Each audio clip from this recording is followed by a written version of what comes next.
Nezaupnica, do katere je danes prišlo v parlamentu, je seveda poglobila politično krizo v Sloveniji. To moramo resno in realno sprejeti in spoznati. In sedaj bo potrebno veliko dobrega razmišljanja, veliko preudarnosti, rekel bi tudi nekaj občutka za dovolj hitro dogovarjanje, da bi se našlo pot naprej. V tem smislu je seveda prva odgovornost na strani Državnega zbora, kjer se tudi vodi sedanje politično dogajanje. Državni zbor zaseda ta teden in verjamem, da bo v poslanci prihajalo do razprav, kako naprej. Sam sem se odločil, da bom skrajšal program svojega delovanja v Združenih narodih. Ta teden se bom vrnil v Slovenijo in se bom tudi vključil v posvetovanja, ki so potrebna, da bi potem v teku prihodnega tedna določili nadaljne korake. Kot sem dejal, to je situacija, ki je v daleč največji meri stvar odgovornosti Državnega zbora, poslancev, poslanskih skupin.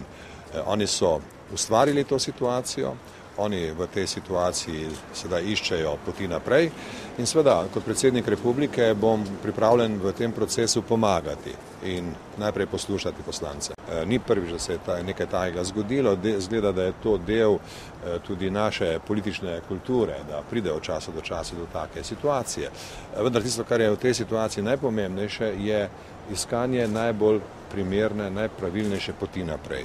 Obstajajo predlogi, kot veste, govori se o predčasnih volitvah že nekaj časa, to je vsekakor ena od poti, ampak v zadnjem času slišimo tudi drugačne ideje in seveda kot predsednik republike sem dolžan v tem trenutku najprej slišati vse te ideje, do katerih prihaja v Državnem zboru in se potem odločiti, kaj priporočam za naprej. Premier Pahor je svoje predloge, svojo vizijo razložil s precejšnjo natančnostjo.